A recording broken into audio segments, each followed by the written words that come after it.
continuously improving the business environment that enables companies to invest, operate, and grow. Together, these investments and reforms make it easier for Rwandan, African, and global companies to invest, operate, and scale across borders.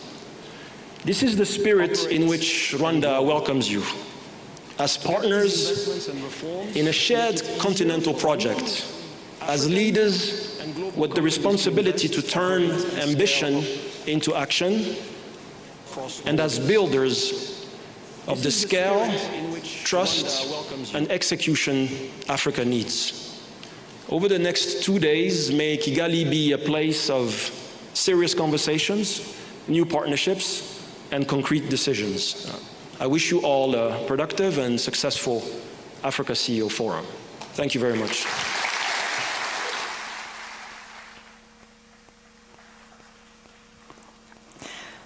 A big round of applause for Jean-Guy Africa, the CEO of the Rwanda Development Board. I would like to now welcome Maktar Diop, the Managing Director of the International Finance Corporation, for a few words. Maktar, where are you? There you are. Good to see you. Lovely to see you.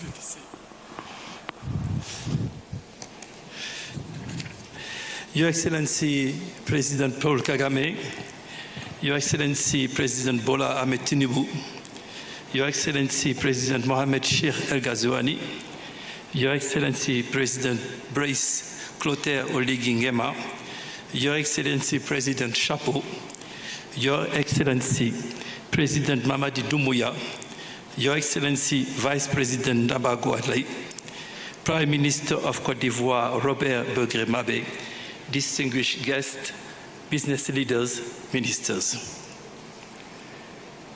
It's an honor to return to Kigali, His Excellency President Paul Kagame and the people of Rwanda.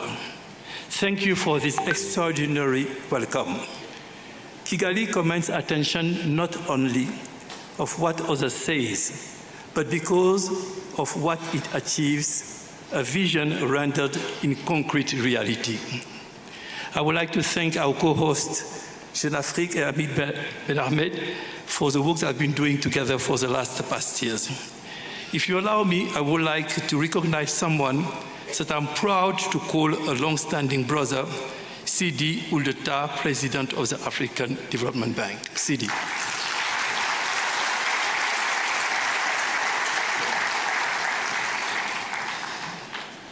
Sidi Ould-Tah, across Mission 300, infrastructure corridors, capital mobilization for our continent's most fragile economy, we stand on the same front lines, waging the same battle. Our partnership is not protocol. It's a strategic imperative of two African brothers, of two institutions who care for development. I'm honored, Sidi, to count you as a both partner and a brother in arms. Thank you. Shukran.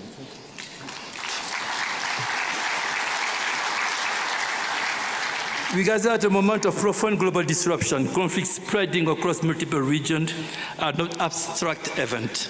They strike our economies directly. Food costs are surging, foreign reserves depleted, debt escalating, capital withdrawing. These shocks underscore with an urgency impossible to dismiss one essential truth. There is no sustainable development without sound macroeconomic foundation. Resilience is not assembled during a crisis, it's forged before one arrives, through fiscal discipline and other instruments that we know. The nation best equipped to absorb today's shock are those who have the discipline to lay those foundations when conditions allowed. Yet, through all this turbulence, one reality has never been sharper. Emerging markets are no longer the margin of the global system. They are its engine. Sub-Saharan Africa represents 60% of the world population, under 25. Within a generation, 1 in 3 workers on this planet will be African, 1 out of 3. And we know the sources of jobs.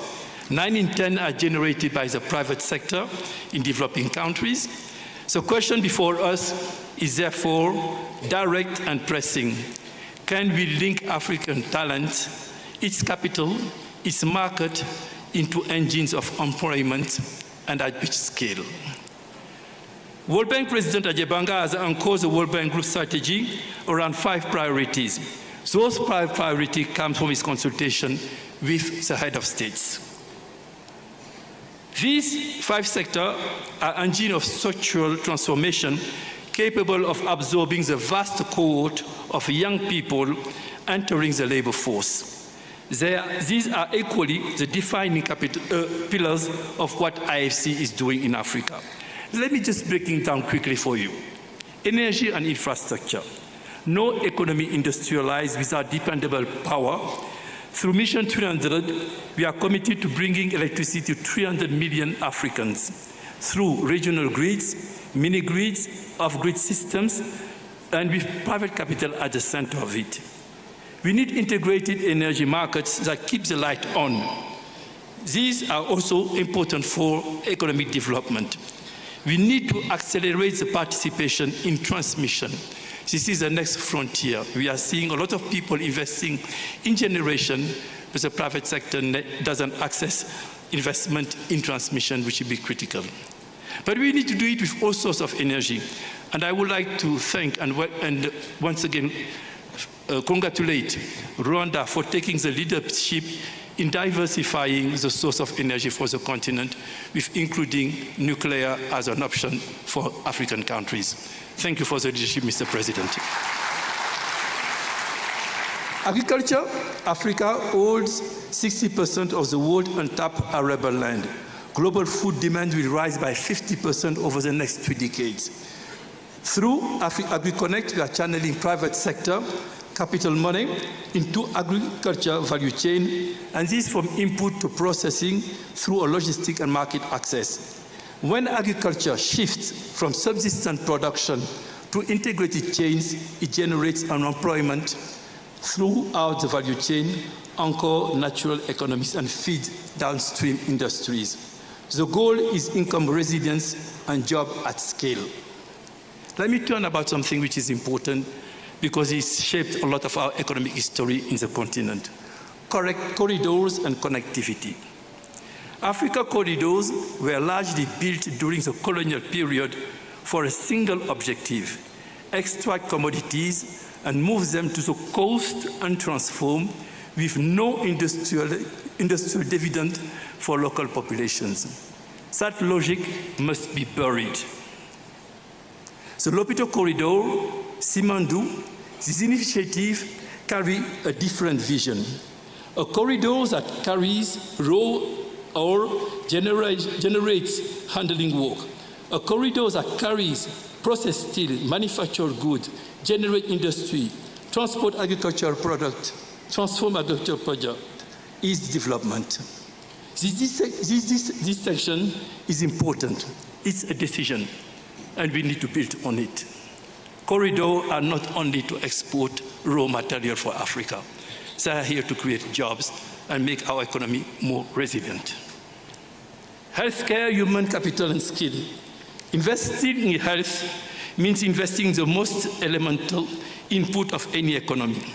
Africa's health systems are underfunded and heavily reliant on imports. The private sector has a transformative part to play. Community clinics, telemedicine, local pharmaceutical production. If I want to be frank, something we do not say enough is that a healthy workforce is only as productive as a skilled workforce. And I remember vividly, during the crisis of COVID, our President Kagame gathered the leadership here to ensure that there is independence in the production of vaccine needed for our population. Thank you for all the leaders here who have been showing that Africa can take things in their hand when they need to have it. But I would like to say something about vocational and technical education.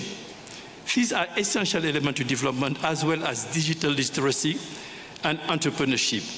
These are the foundation, I would say the infrastructure of human capital and must command the same urgency as road and power lines. Let's talk now about something which is important also: critical mineral and value-added manufacturing and small AI. Africa cannot continue shipping raw materials only to repurchase them as finished goods at a premium. Cobalt, lithium, manganese, graphite, Africa critical mineral situates this continent at the center of the global energy transition. Our collective obligation is to ensure that strategic position yields local wealth and industrial employment, not merely extractive income. This is a matter of sovereignty. But the conclusion, the discussion on critical mineral, may be joined by a discussion on artificial intelligence.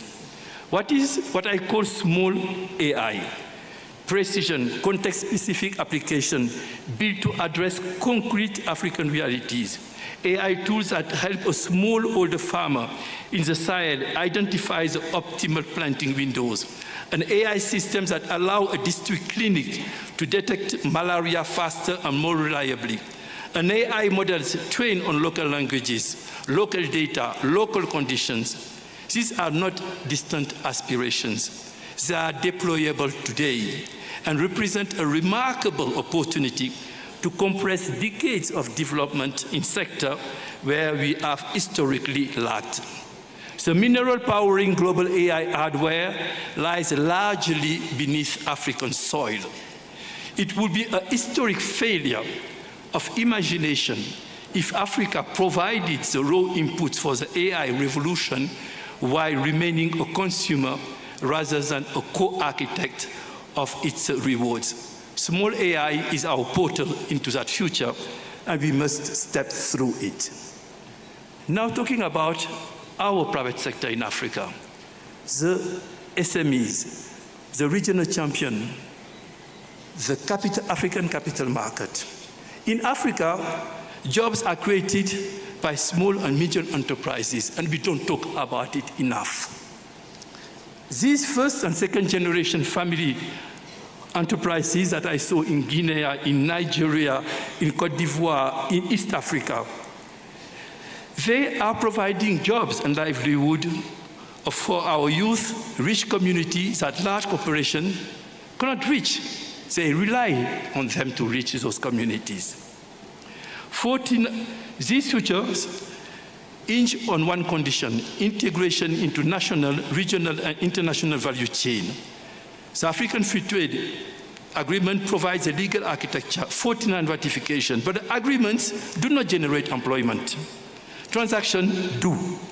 For this framework to become economic reality, businesses must be able to trade, finance, insure, and export across borders, efficiently, affordably, and without bureaucratic obstacle at every crossing. To cultivate regional champions, two conditions are not negotiable. First, dismantle every barrier to cross-border investment, whether direct or through equity markets. Capital transfer restriction, double taxation, regulatory fragmentation, stock exchange incompatibilities. These are policy choices, not economic laws. They can be reversed, and they must be reversed.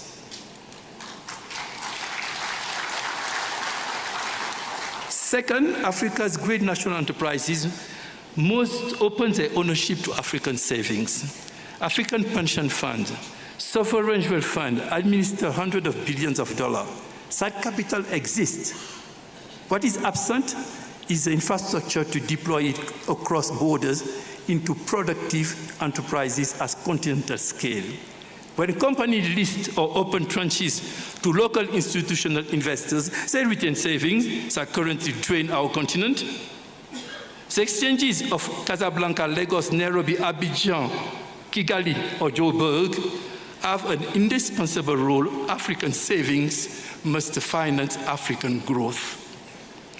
These SMEs face four structural obstacles we can no longer set aside: insufficient equity capital, with banks insisting on collateral these enterprises cannot furnish, a governance gap as formalization requires deep transformation in management and planning, regulatory environment that penalize SME disproportionately, and finally, the generational transfer of wealth.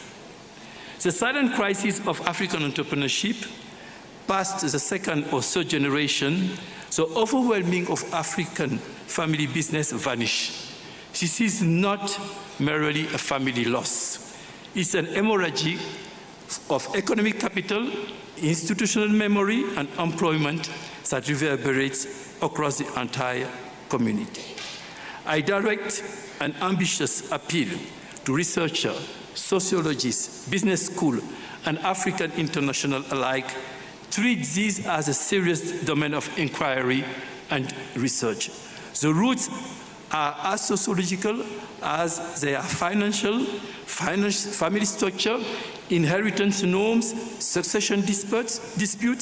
These dynamics must be embedded in our business school curricula so that the next generation inherits not just enterprises, but the capacity to sustain them.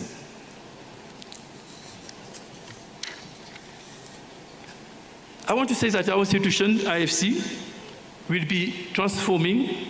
We will be increasing our ability to mobilize international capital and domestic capital to address all these challenges.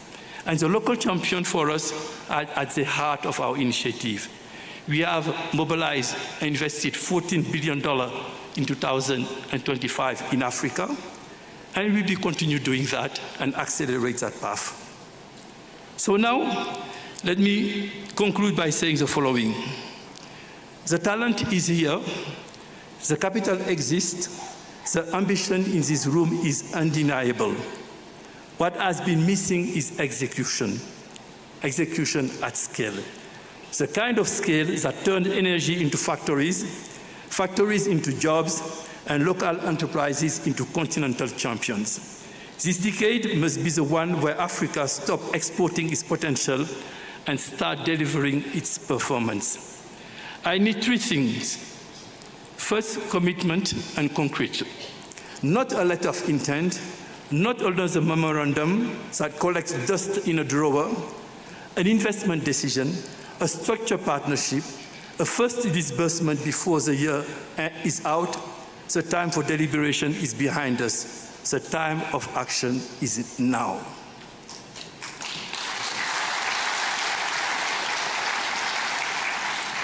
Push back on us. Push back on us. If IFC, the institution that I lead, is not making it easy enough for you to enter a market, tell us. If our financial structure are too rigid, say so, and say it loudly. We are here to adapt to your reality, not the other way around. Our value is not being right. Our value is being useful.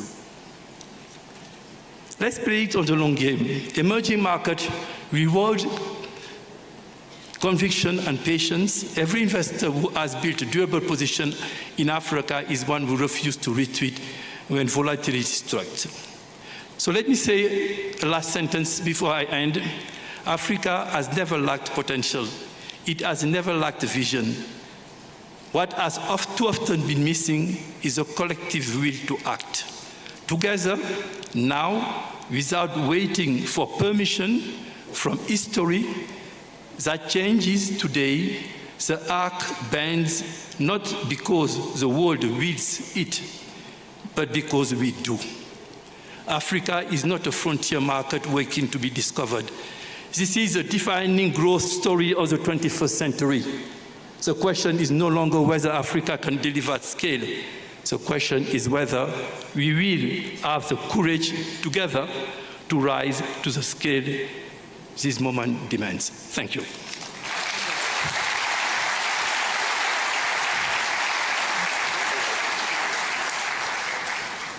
Thank you so much, Maktar. And I have to say, engaging with you through these years, and a lot of the people that I interview and companies that I interview, the big realization is that without the IFC's support, a lot of the projects that we see on the continent would not have happened.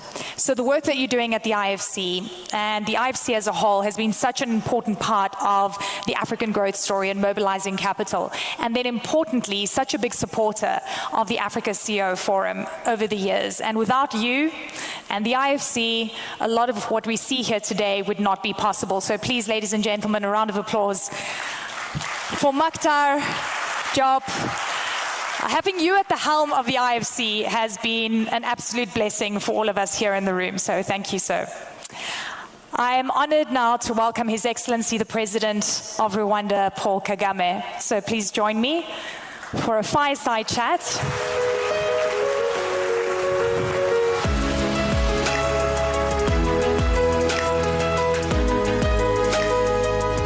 Mr. President, an honor. Thank you, sir. Please take a seat. Fantastic to be back.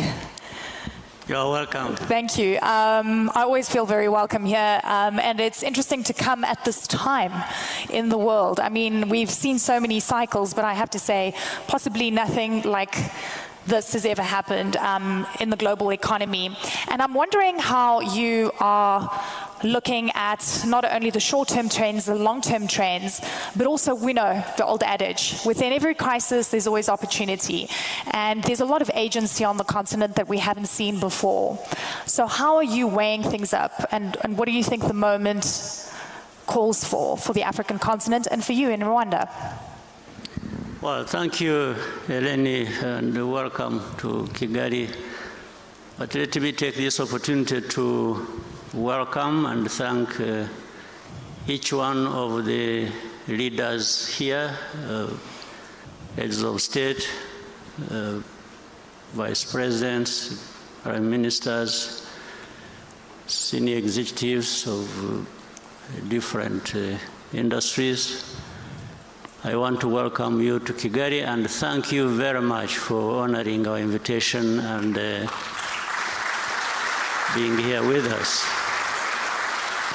Of course, I want to thank Amir and his team, Jeune Afrique, for having thought of this idea to bring people together in this manner that has been operational for a number of years. I want to appreciate the work they are doing, and also the comments Amir made earlier, which really encapsulate all that we need to say and maybe best on to do a number of things. So I thank you all for being here. Thank you very much. Now, back to the question. There will always be crises. I mean, you have had centuries of different things happening. We had slave trade, we had colonial times, then there are wars, then there are pandemics, then there are all kinds of things. They will happen all the time.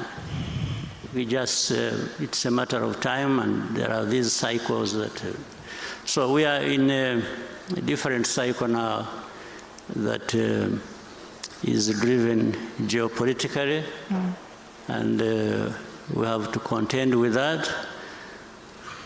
But that also for Africa keeps being a reminder of our position.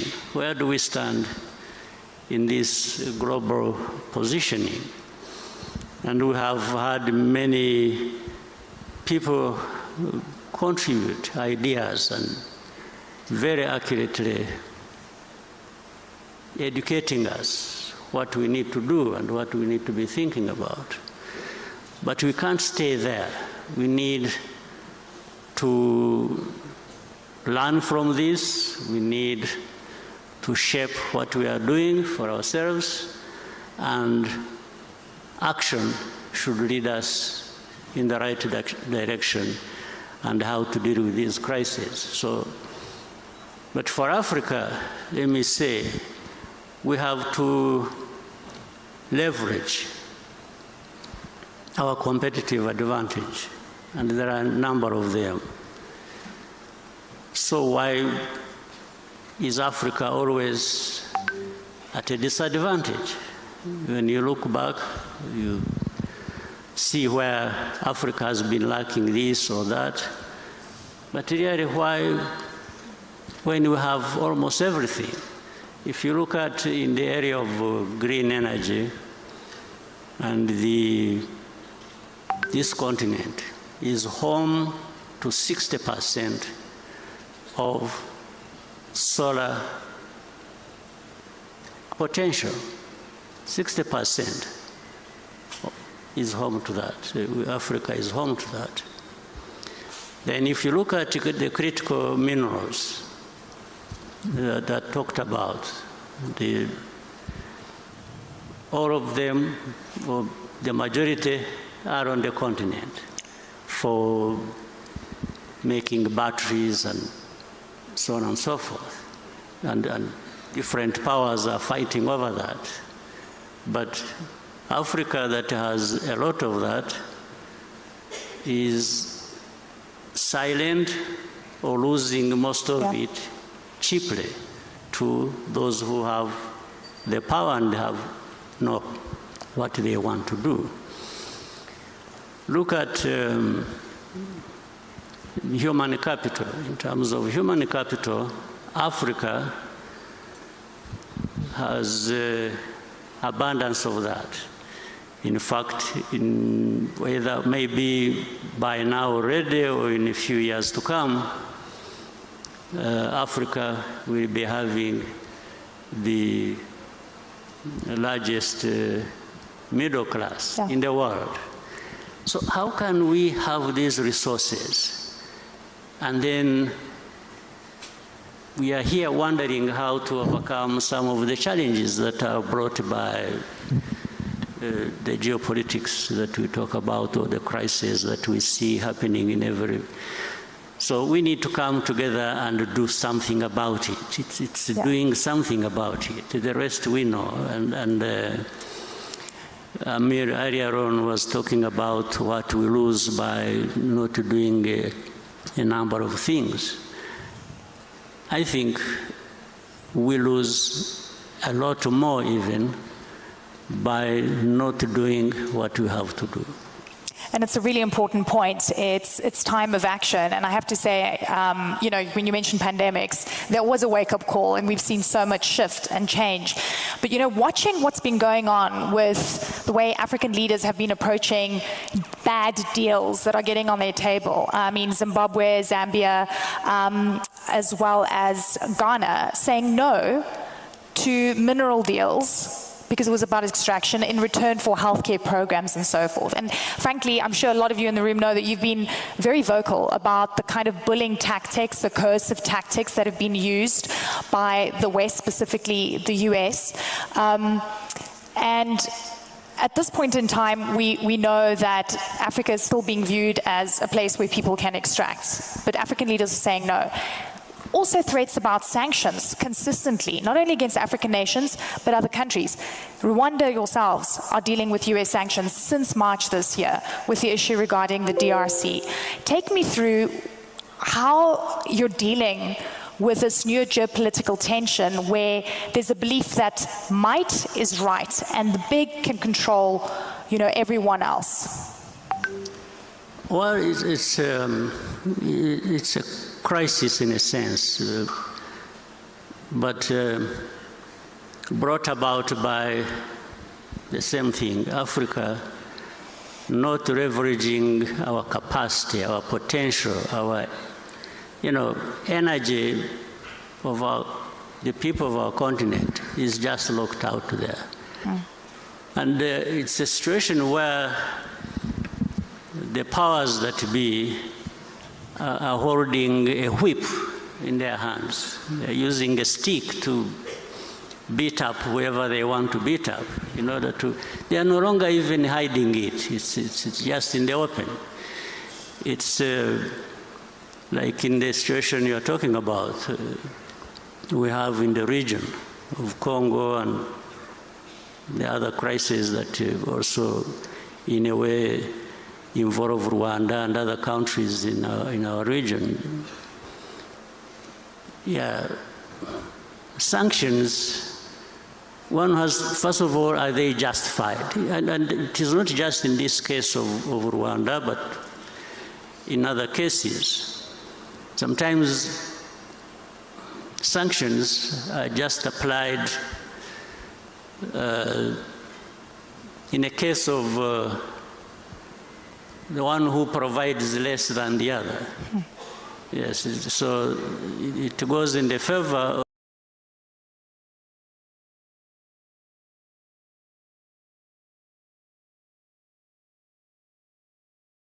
of the highest bidder.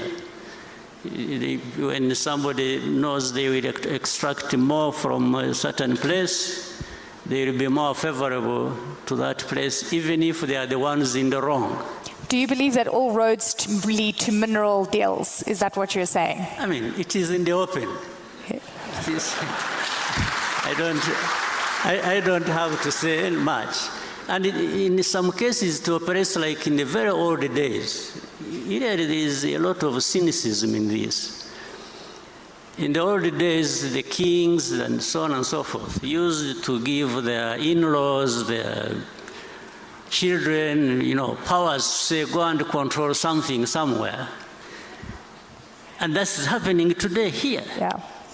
Yes, they just give somebody, say, go and get whatever you want to, and do whatever you want to do in that region. That is how Africa is treated. So these powers you see that come here lecturing people on democracy, human rights, and they are doing it with one arm, and the other, they are just taking away everything that people own. So, and this is what is critical. This is why Africa, leaders of Africa, some of whom are here, are brothers, and the CEOs and other Africans, I think we need to give ourselves value of some kind. We can't just be people who are waiting to be ripped off by somebody who is shrewd enough and has the power to come. No, we must be able to say no. And we've seen those no's. We've seen some of those. I mean, do you believe, sanctions are used, a coercive method to get countries to capitulate. Are you going to capitulate? I never capitulated in a war situation. This is not a bad situation as such. Well, it hurts, absolutely. Yeah. And that's what it is meant to do. It is meant, sanctions or different measures are meant to hurt people. So in a way, we are hurt. But I think we would be hurt more by not doing what we are doing. So it's always, you make a calculation. Yes. So, and it is not so difficult to say no. In fact, it costs more to say yes to the wrong thing. Yeah. So we are here, but all these things come to pass in one form or another.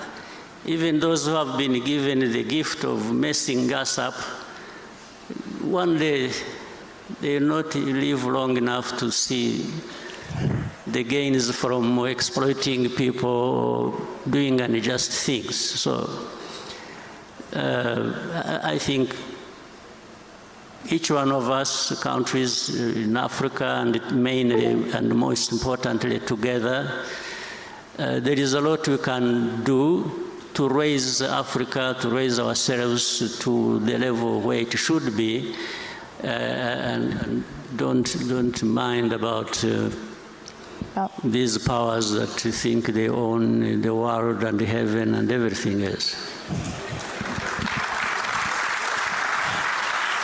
And I hear you loud and clear on the hypocrisy and the contradiction in terms of where international law applies to some when it suits and it's broken in other cases. We've seen so much of this. In a world where we're seeing the unraveling of the global world order as we know it, institutions are being challenged, they're being broken down.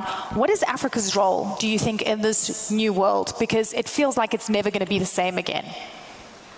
You know, my view is that these pressures that we get from the rest of the world, Africa, I think, is being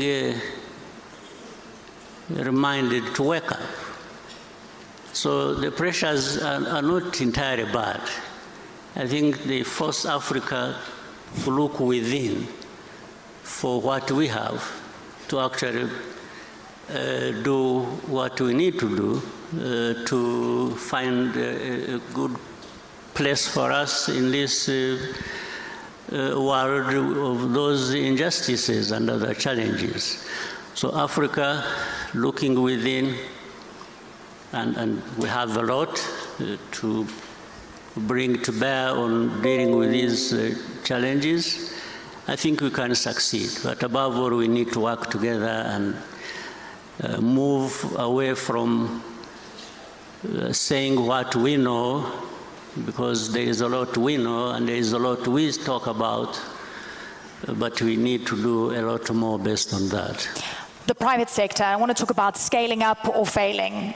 You engage a lot with the private sector. Rwanda is such a prime example of incredible, I mean, we cover so many stories here. I mean, you're just seeing like hotbed of fantastic growth. But where do you think the private sector is going wrong from reaching that level and becoming African champions and really truly scaling up? I think private sector is doing a good job. In fact, it is ahead of the public sector. But we could be served much better by finding a way to bring close private sector and the public sector and benefiting each other as one, because that's what we are actually one when you look at the needs of the continent. And so I want to thank the private sector. The private sector, they are actually, to some level, hustlers. They are able to go through some of the barriers that are created by the public sector. Yeah.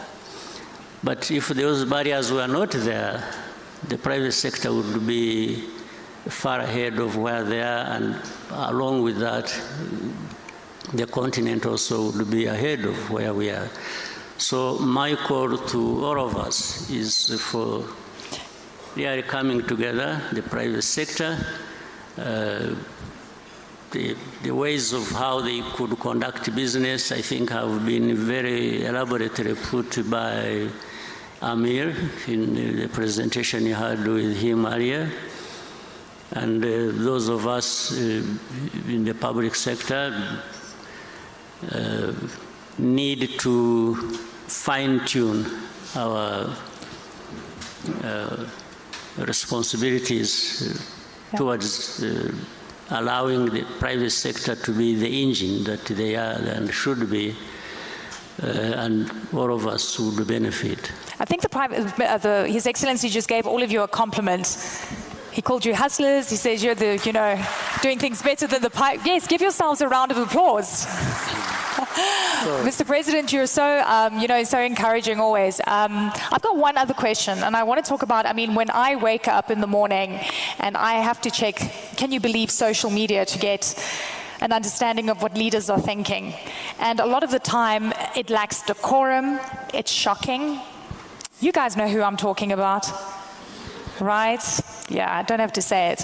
What do you think of the way global leaders, the strongest leaders on this planet, are speaking right now?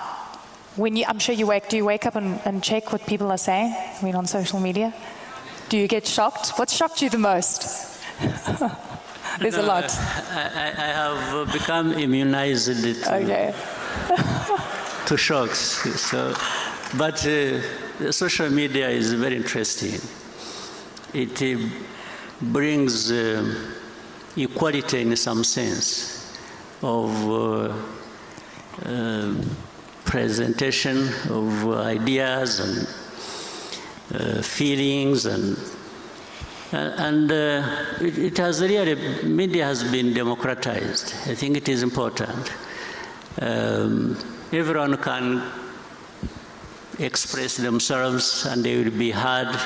If you are wrong, there will be somebody to tell you, you say, no, no, no, that's not right. And when it is right, then people will say, wait a minute, I think there is a point here that we should be thinking about.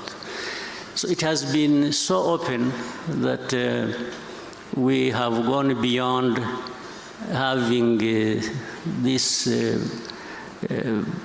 narrow sense of being guided into things without sometimes thinking, or we are conditioned to believing even what is not right just because it has been said by somebody in the media. So it has sort of opened up space for everybody. So some of us also follow, and it's up to any individual to scan and try and make a sense of what you've heard, you are seeing, and it is a good way. You receive criticism, you receive advice, and so it remains the responsibility of any individual to decide how they build on that and benefit. You didn't answer my question about the shock factor.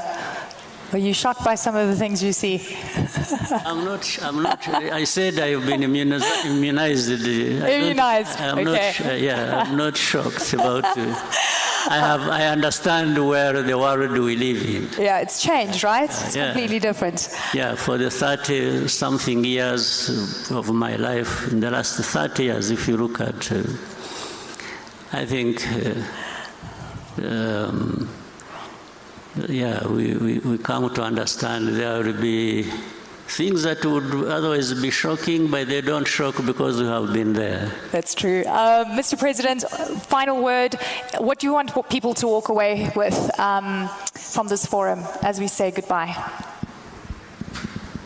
Well, always it's a good opportunity, but I want people to know that each one of the people in this room and beyond have something to contribute and to benefit from, benefit each other, and the continent has a lot that is not being put to good use, and it is up to us. It's not people from anywhere else to be able to raise ourselves to that level where we should be.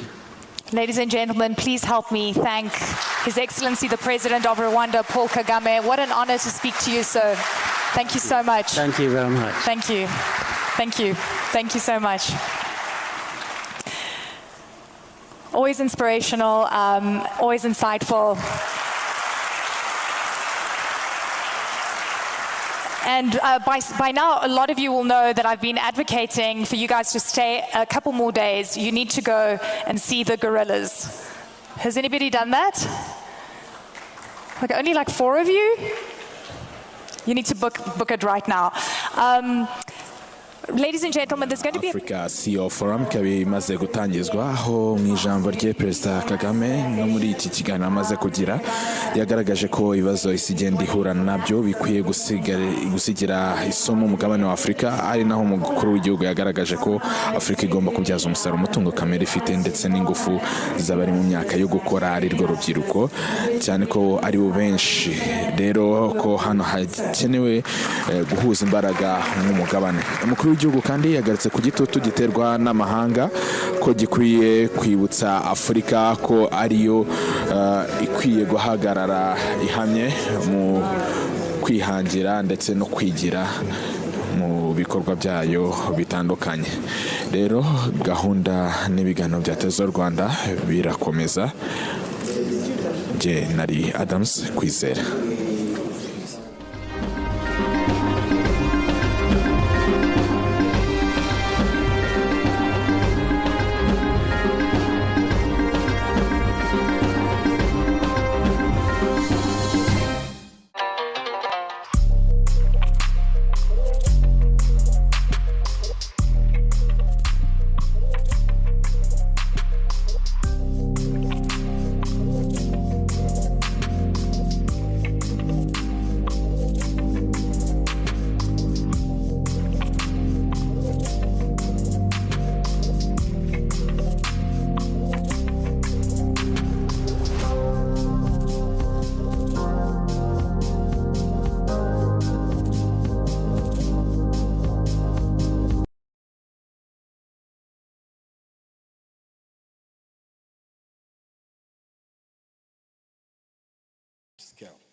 Africa's next phase of transformation hinges on 5 transformations: capital, policy, infrastructure, value addition, and integration. Capital to finance ambition, policy to enable execution, infrastructure, the foundation of growth, value addition to unlock the full value of our resources, and integration to unlock scale. Let me start with capital. Across the continent, institutional capital is expanding. Pension funds, sovereign wealth funds, insurance pools, and increasingly sophisticated private investment vehicles. Yet, infrastructure financing remains far below potential. The reality is clear. Africa is not short of capital. It is short of coordinated mobile capital deployed at scale. We must unlock cross-border capital flows, harmonize investment frameworks, strengthen project preparation, and expand risk-sharing mechanisms that attract both domestic and global investment. Deepening capital markets is equally critical. Cross-border listings, interoperable settlement systems, and expanded local currency trade are not merely technical reforms. They are strategic infrastructure. Financial independence begins with financial integration. But capital alone does not build economies. Policy determines whether capital becomes truly productive. Across many regions, segmented legal frameworks, overlapping approvals, and inconsistent enforcement continue to raise the cost of investment in Africa. These are structural constraints on growth. What is required is clear and transparent rules, predictable enforcement, and coordinated industrial strategy across borders. Alignment does not compromise independence. Rather, it strengthens economic performance. The 21st century will not reward detached brilliance but coordinated execution. Third, infrastructure, because no economy can industrialize without the systems that power growth. Reliable energy, efficient ports, modern rail networks, quality roads, and digital connectivity are critical to reducing costs, improving productivity, and connecting African markets. Value addition, my favorite. Africa is rich in resources, yet too often sends them abroad unprocessed, along with the jobs, skills, and value that belong here at home in Africa. This must change.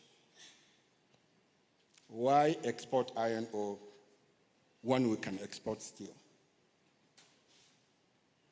Africa sits on over 20% of the world's iron ore reserves, and the quality, as we all know, is between 64 and 67 Fe, iron content, which is the highest anywhere in the world. Why export crude oil when we can power industrial ecosystems? Industrialization is no longer aspirational. It is a necessity. Nigeria's transition from cement importer to net exporter proves what disciplined policy, sustained investment, and local capability can achieve. 15, 20 years ago, Nigeria was importing over 90% of the cement that it was consuming. And then there was a deliberate policy. And today, Nigeria is producing over 50 million tons of cement with an installed capacity of 65 million tons. And I'm happy to say that Boa Cement is part of that change with an installed capacity of 17 million tons per annum, getting to 20 million tons by next year, 2027.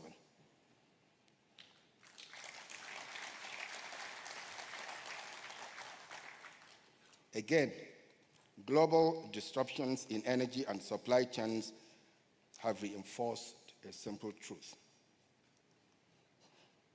Economies with domestic processing capacity are more resilient in times of shock. The current situation in the Middle East underscores the importance of local value addition and self-sufficiency. Nigeria offers a strong African example. With the new refining capacity, Nigeria is strengthening its energy security while also supporting supply stability across parts of Africa. This is the path forward, building resilience through domestic capacity and value addition across our continent. This is not only about growth, it is about resilience. Take cocoa, for example. We all know that a handful of African countries produce the majority global supply of cocoa. Yet, the continent captures only a fraction of a market that is worth over $200 billion annually. These countries, 4 countries in fact, in West Africa, they produce 75% of the entire global supply. But Africa gets only maybe about 15% of that, because most of the value is created elsewhere, in processing, manufacturing, branding, and distribution. This is a structural value chain gap. The same pattern repeats across minerals and other commodities. Amir, am I running out of time? Okay. Thank you.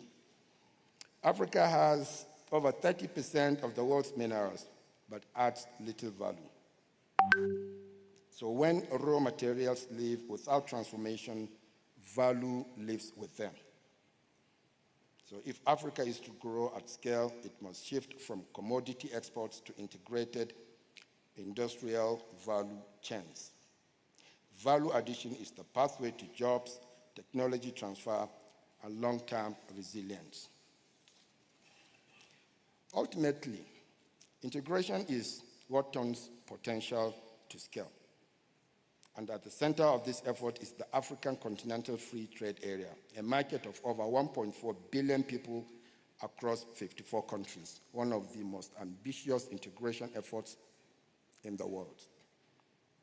Its promise is clear: intra-African trade, regional value chains, and industrial scale that no single economy can achieve alone. But potential does not deliver outcomes. Execution does. At Boa Group, as we expanded our regional investments, we actively sought to supply several African markets under the AFCFTA framework. While some countries embraced the spirit of the agreement, others were less supportive in practice, with administrative barriers and legacy import structures limiting our ability to participate fully in regional trade. So really, AFCFTA is not working as it should, because I had a personal experience in one of the countries that we tried to penetrate. We were actually frustrated. I reported that to my brother, Mele, and he's trying to do something about that. So this highlights a central reality that while the framework exists, implementation remains uneven. Something is same about free trade movement of people in Africa. And again, I had a personal experience. Last year, February 2025, I was traveling to Cape Town for the mining endeavor in South Africa. And as we landed, and it was a red eye, so I left at night from Lagos to Cape Town. We arrived at 6 in the morning, and as we arrived, Went to the immigration, attended my passport. The immigration officer looked at it, and he was like, "Where's your visa?" And I said, "My visa is there." Unknown to me, my visa had expired the day before. And what happened? Unfortunately, our crew did not check the visas to ensure that the visas were valid. We were there for 4 hours, but at the end of the day, I had to turn back. I was turned back to Lagos. But the issue is, while we were waiting, to see whether we'd be able to get access into the country without a visa, there were like 3 international flights from Europe. All the 3 flights were mostly Europeans. I was standing there by the immigration desk, and each and every passenger on those 3 flights went into Cape Town without any visa at all. I do not have a problem with the fact that I was there without a visa and I was returned. I took full responsibility of that. I had an issue being an African in Africa, being turned away because I do not have a visa, and foreigners from other continents were coming in and were allowed to enter without a visa. This must change.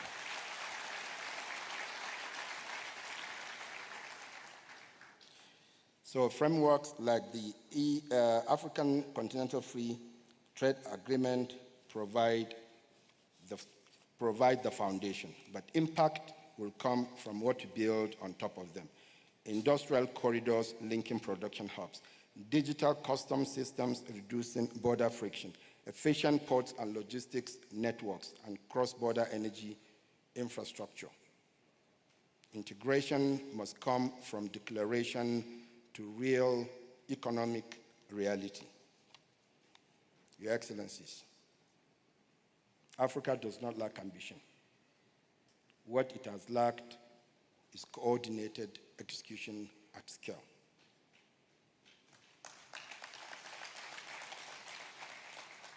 The next decade will not be defined by detached progress, but by system-level transformation. The question is no longer whether Africa can grow. It is whether Africa can grow as one integrated economic system. Let us move forward. Let us move beyond frameworks into functioning systems. Let us ensure capital flows efficiently, industry scales across borders, and trade moves seamlessly. Because history will not judge us by the speeches we deliver. It will judge us by the systems we build and whether they enabled Africa to rise at scale. The moment is here. The choice is ours. And the time is now. Africa at scale is not an aspiration. It is a decision. Thank you.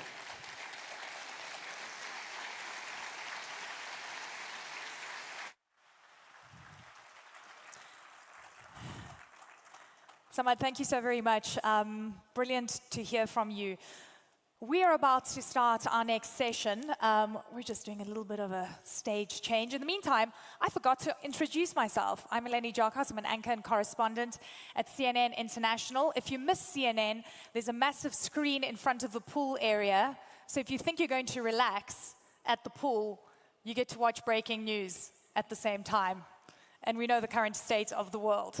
I also have a show called Connecting Africa. We focus on intra-Africa trade, the implementation of the African Continental Free Trade Area. I have to say, a lot of the people in this room, I've had the opportunity to interview and feature on my show, and I'm so grateful for all your input. It's so important to tell the African economic story at this point in time when the world is so fundamentally changing. And let's be honest, countries around the world are trying to diversify. And we've discussed this for so many years, that the continent is the most important economic frontier for the future. And we've really ascertained we're going to be signing better deals. So very excited about that. In the meantime, I'm honored to welcome Jennifer Sapasacha. She is the Chief Africa Correspondent at Bloomberg TV. And she's also an anchor. And I respect her enormously. I'm quite a fan. So Jennifer, join us. Thanks for that. Thanks so much, Eleni. Hello, everyone. And yes, as Eleni was saying, there is still quite a bit to discuss, and it's my pleasure to have a group of panelists joining me in just a few minutes to dig into some of these themes that we've been hearing a number of our speakers this morning talk about. So without further ado, I'd like to welcome them up to the stage. First, His Excellency Abdullah Al-Musaibi, the President of the Arab Bank for the Economic Development in Africa.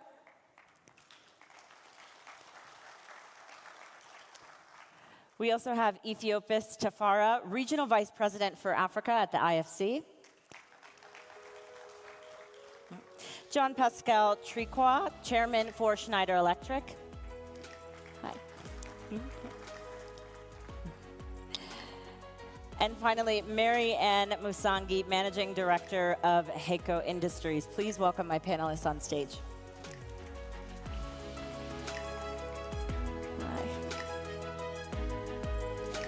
Thanks so much. So thank you all so much for being here. We have throughout the morning been hearing quite extensively about this idea of shared interest and shared value and shared ownership. But before we get into really the practicality of how that works, and I do want to speak to each of you in your respective sectors how that would work, I thought just to continue what we've been hearing, it's important to talk about where we are right now. And Ethiopios, I was hoping you would be the one to kick us off, especially as the private sector arm of the World Bank. Can you talk about how what we're seeing with the fraying of multilateralism, the scaling back of aid, the rechanneling of capital, how is that affecting the mandate that the IFC has? Is it affecting the mandate?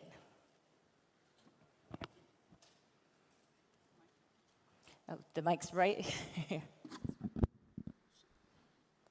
I think the mandate is actually all the more relevant in the current context for two reasons. I think on the one hand, we still have collective action problems that require collective action.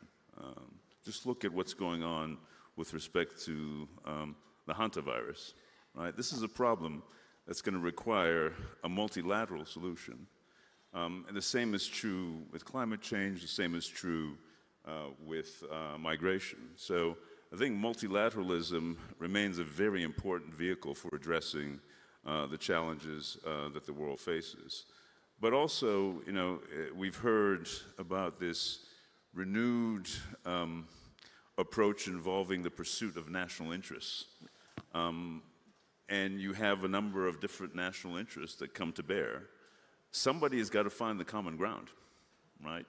And this is where I think institutions like the IFC, like the World Bank, remain relevant, to find the common ground among those national interests that are being pursued on the continent. So yes, we are, as President Kagame has noted, in a world of geopolitical shifts, but I think institutions like ours are going to help navigate those shifts because collective action remains important, and because national interests, you've got to find common ground among them. Thanks for that. Jean-Pascal, I'd love for you to weigh in from a private sector perspective. We're seeing this fraying of multilateralism really playing out in your sector with energy. Give us your pulse for how that is playing, how it's been playing out over the past few weeks and months. Well, first, many thanks for having me here, having us here. Thanks to President Kagame for hosting this conference, and to Jeune Afrique and the CEO, to Associate Schneider. But for us, we've been for many years working on the continent, and we are really engaged on three priorities for scaling. The first one is more energy for the continent. The second one that shouldn't be neglected is more digital, more data centers. Right. And the third one is more local production, more local industry. But I think the mother of all resolution is more energy. So as a company, we support all energies. Of course, we support nuclear, we support oil and gas, and we support on the continent the largest installation, pipelines, extraction, more so refineries. But the revolution of our time, what's happening at the moment, is the electrification of the world. It's about technology, it's about electric mobility, it's about more electricity in buildings, more AC as countries develop. So we see here the priority to develop more electrification. And what's needed here is to open up the game to all the solutions, because technology is moving very fast. Before it was fossil, centralized. Now it's a lot of decentralized, a lot of renewable. There are a lot of actors who want to develop more energy. So we need simpler policies so that more energy can be developed. We need more grids, and we serve that. We need more smart grids, and today we do the largest and the smartest grid in Africa, as Schneider. And we need to develop the human capital to deploy all of those technologies. Thank you. Marianne, please jump in from a company perspective and a so-called SME perspective on the ground. Has this recent crisis that we've seen, has that made this shared collective action and doubling down of continuity and shared value even more relevant for your businesses? Please allow me to introduce myself. I'm the SME that Makta Diop talked about. I'm the hustler that His Excellency talked about. And I represent the women in the room to be the first one on stage today. I run a manufacturing company, started off in Kenya. It's a family business, started in 1974 by my father, Dr. Chris Kirubi. I am second generation. We started off the business through licensing agreements. Our biggest brand was Bic Pens, which we manufactured until 2018, when Bic decided that they are not going to renew their license to us again. This was 70% of our business. Overnight, we lost that revenue. We had to divert. We had to reinvent ourselves. And one thing we realized is we cannot be relying on other people's agenda. When you look at multinationals, Africa is merely 2 to 5% of their total global revenues. So when they make decisions in the US, in Dubai, in other markets, they don't even ask Africa what it means for them. So we reinvented, we created our own brands, we manufacture personal care, hair care products, of which we source all our natural oils from the continent of Africa. Our vision is an Africa-wide vision. So not only do we sell in the African continent, but we also source as much of our raw materials within the African continent. We buy jojoba oil from Egypt. We buy argan oil from Tunisia. We buy cocoa butter, shea butter from Uganda, from Ghana. We support local economies because if we add value to that agricultural chain, as was said earlier by the speaker before, it only grows Africa. With the crisis that is currently happening now, we have to remain agile. And because we are sourcing from our own continent, it means that the impact that we have faced over the last couple of months since February has not been that dramatic. Through COVID, it wasn't that dramatic. We were able to sustain ourselves, and thus the importance of relying on Africa, making sure that we are self-sustaining as a continent. Thank you, Marianne. That was great. Your Excellency, I'd like, as the development finance institution of the panelists, what do you see the role of Badia in supporting and enabling some of the shared collective growth that we're talking about? Thank you. First of all, I would like to thank Rwanda and His Excellency the President for the hospitality and the warm welcoming in Rwanda. As a development agency, let me first give you a brief about Badia. Badia established in 1974 by the Arab League, and our mandate is to bring the Arab capital into Africa and also move the capitals between the African countries.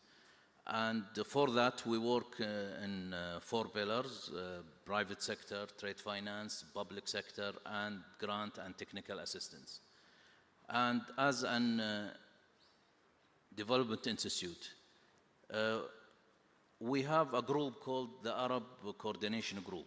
It consists of 10 Arab development institute, and we work together all over the world.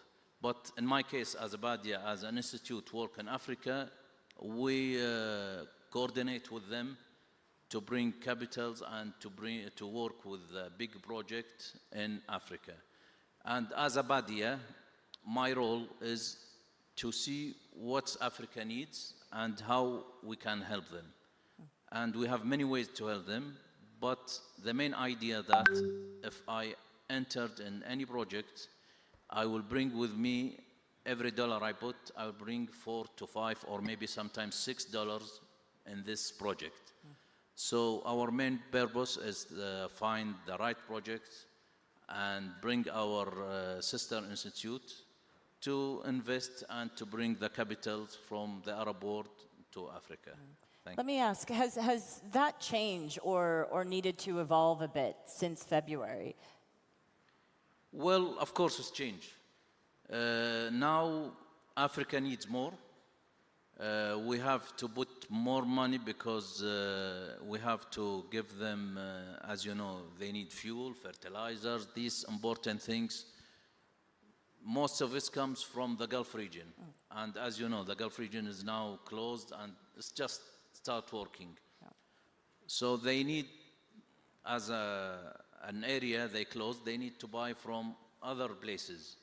And we have to help them and supply them with money to bring these commodities and fuel and fertilizer to Africa so they can manage until the prices goes down. Thank you. Thank you for that. Jean-Pascal, jump in here because there really is an opportunity when we talk about this shared interest and value on the energy side, as you were alluding to. Schneider is a global company and has at least tried to do this elsewhere. Are you replicating any models that you've done maybe in Asia and bringing that here to Africa when we think about this collective action? We are not trying to replicate, but we are learning from other experiences, right? It happens we are a little bit unusual in the sense that our second largest market in the world after the US is China. And the third one is India. And I had the privilege personally to be part of the small team that started both operations. What I can see is that in both of those operations, what we do is largely specific because the ecosystem, the technology is different, are different. The culture of developing business is different. I happened also to be working in Africa 25 years ago, and I created most of the offices here in sub-Saharan Africa. And my engagement with the teams here, with our local teams, is to say, think really local. And think according to the priorities of the place and the way of doing. And we're going to develop technologies. Some of them will be international if they adapt, but the priority will be to deploy local technologies in Africa, for Africa, with local partners. And when we speak about local industrialization, our priority is not to do by ourselves. We have factories on the continent. But it's more so to work together with partners so that they can develop their local production. Their local engineering, their local project management. That's how we work in China, in India, and how we work here in Africa, in the multiple countries where we are. What does that mean for the partners that you're looking for, especially when you think about maximizing the value regionally, not just at the local level? Look, I don't think you can do anything alone. We are by nature, we are a tech company. But that tech is only a minimal value of the systems we are providing, like the largest data centers in the world, or the largest refineries, or the electrical grids, and so on. So what we want is to collaborate with local actors so that we innovate together, we co-innovate, and we put at their disposal all the stacks of innovation, from products to control systems to software to AI modules, so that they can be developed really here according to the specificities of the country. I think there is one point we shouldn't miss, but I don't want to start talking about it because then I will. You can talk about it really quick. Data centers. So I'll come back to that afterwards if you give me the opportunity. You just wanted to say data centers. more data centers. Okay. This is what I wanted to say. Well, and we can come back to that in a bit, because that really does require energy, as you were mentioning, but also a number of partners in order to actually galvanize the capital to make it happen and to actually get things off the ground. Ethiopius, jump in here, because this shared value as a concept is one thing. Practically speaking, are we seeing it successfully working on the continent? I mean, I think of Libido Corridor potentially as an example of one, but when we think about the private sector, what is a model that maybe we should look to? So I actually think the shared opportunity we have is the demographics on the continent. We have both the workforce of the future as well as the marketplace of the future. Right? The numbers are quite telling. And I think the shared opportunity for us is creating jobs for this demographic, both because they are going to be the workforce, but also because it gives them the means to actually be a marketplace worth pursuing. And as Jean-Pascal has said, energy is critical to that, right? So we have to look at what is foundational to job creation. And without energy, there is no development. And we have to think about it not simply in terms of electrification of individuals, but also power to industry. But then the other thing you need to think about, and you're alluding to this, as you're creating jobs, you need to be able to connect people and businesses to markets and markets to markets. And that requires physical infrastructure, like the Lobito Corridor, like the ports we're working on, like airports, but also digital infrastructure. Because today, when you get connected to the world, to markets, it requires a digital connection. And then I think we really should be focusing on those sectors that are going to create jobs. For us, a huge part of the shared opportunity that we're going to be pursuing with the private sector is around agriculture.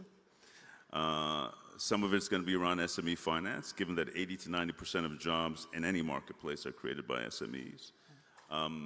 Critical minerals and mining, obviously an area of keen interest. Health and tourism, and then value-add manufacturing. But as Jean-Pascal has said, all of this can't be pursued by us alone. We really need partners, like the partners we have on this dais here, and like many of the people in this room. This is something that's going to require, again, a collective effort. We're looking for people to help us to take advantage of what we see as a shared opportunity when it comes to the African demographic. Marianne, as the SME here again, I'm sorry to keep alluding to that, but Ethiopius is talking there about the opportunity for different sectors. Agriculture obviously touches potentially some of the sectors that you are a part of. Are you able to access some of the capital that is being channeled to some of these projects? How are you finding it from your perspective? What are the challenges maybe, and how do we move forward from that? Before I respond to accessing capital, let me just say thank you to Schneider, and because the cost of power in Egypt is 0.03 cents. The cost of power in Kenya is 0.18 US cents, which makes it very difficult for the Kenyan market to be able to compete in manufacturing or in any other sector that requires energy with countries such as Egypt. So just stabilizing those costs really will help economies grow. Now, moving to capital, there's no shortage of capital, as has been said earlier, and we've heard it before.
Kenya to Congo, to Bukavu, to Zambia. It takes me a month to get my products to sell in Zambia. We currently are operating in 9 countries across the continent, and logistics is one of actually the most challenging factors that we currently face. We do see a lot of work happening between, especially in East Africa, where the different countries are working together to make sure that they expand the road network. But that really needs to happen, otherwise it'll just be a dream. Yeah. Jean-Pascal, I'd love to get your take on that. From the AFCFTA and whether or not that's been an enabler for you and some of the growth that you're seeing on the continent. I'm not a specialist of that, so I wouldn't have strong opinions. What I say is that the majority of our, not the majority, but a large part of our partners here are entrepreneurs, and they are trying to get Pan-African, and we support that. On everything we support today, SMEs, which are actually the most vibrant part of the economy, is welcome. Let's just finish maybe on what could be a leapfrog opportunity, right? We've started with where we're at, the challenges that are needed, and potentially what accelerates some of the growth. Jean-Pascal, I'm going back to your data center comment earlier. Is this potentially the leapfrog opportunity for the continent and a way for regionally nations to work together and actually leapfrog other parts of the world? Yeah, I'll tell you, I've been 40 years this year in this industry. And I've never been as excited as today. On the energy side, you have the leapfrog of multiple sources of energy, more renewable, more decentralized, more smart everywhere. But when you look at digitization today, it will revolutionize everything. Digitization is the other infrastructure. The only thing is that here in Africa, people are natively digitized, because the countries are very young. People use mobile phones all the time. The only problem is that a mobile phone is a window to a data center. And that data center is not in Africa. And this is what we need to change. We need to bring that digitization computing, like Maita was saying before. It's not anymore about the large models, it's about the small models, which are physical AI that impact the real life in real time. So that's the opportunity. That is moving to small models, that is moving to smaller data centers, and this can be implemented here in Africa to serve not only our mobile phones, but the whole digitization of smart buildings, smart cities, smart manufacturing. It can trickle everywhere for more competitiveness. Ethiopis, what would you say is a leapfrog opportunity? I agree with Jean-Pascal. I think it is technology and digitalization. And you can see it in something that wouldn't be apparent as a leverage point for digitalization and technology, and that's agriculture. So we're involved in a number of projects, working with ag tech, whereby they, using technology, using data, using digital platforms, geospatially map a group of smallholder farmers. And through that geospatial mapping, they're able to determine what those farmers need, very specifically in terms of seed, in terms of fertilizer, in terms of mechanization. They work with these farmers and they collect data, and that data is digitized and made available to financial institutions. And on the strength of that better data, financial institutions are prepared to lend to these smallholder farmers. We incentivize that lending through guarantees and through risk-sharing facilities. And then these ag techs work to help with the offtake, such that you increase productivity of these farmers by 20, 30, 40%, and obviously their revenues as well. And this is all a matter of technology and digitalization. In essence, you're using technology to aggregate a group of smallholder farmers into a business, each individual one probably not able to actually succeed, but as a collective through technology, able to do far more in terms of productivity. So I agree that technology, digitalization, data is going to be the key to the leapfrog moment. Let's finish on you, Marianne. Can I be a bit radical? I've got to. Please. If you'll allow. Currency. We're pegged to the dollar, aren't we all? When I'm selling to Burundi, the biggest challenge my customers have is accessing US dollars. So we can't transact. They can't buy any of their products. I'm no economist, so I'll leave it to the clever people in the room. But I think that there could be something there if we looked at our own currency in which is based on our own economies. But I think in conclusion, what I'd just like to say is Africa has got so much wealth and different wealth if you look across the continent. I believe that if we leveraged each other's strengths, rather than compete against each other as countries, but actually come together and develop strategies on how to leverage the strengths from Northern Africa, from West Africa, from Eastern Africa, Southern Africa, Mid-Africa, and really come together and grow and build this continent of ours today. Thank you. Thank you so much. That actually wraps up our opening ceremony for today. I want to thank my panelists. Please join me in thanking Marianne Ethiopis, Jean-Pascal, and His Excellency. And thank you to the heads of state and heads of government for listening to these important sessions all throughout the morning. I'd like to invite my panelists to take a quick picture before we conclude for the morning.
Well, hello everyone. See us up there. Welcome, welcome. It's bird's eye view. Yeah, I love it. I love it. Well, thank you everyone for joining us today.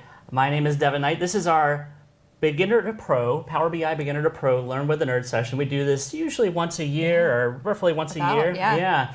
And today you have myself. I'm Devin Knight. I'm the president of Pragmatic Works Training alongside with Allison Gonzalez. If you want to introduce yourself for a moment.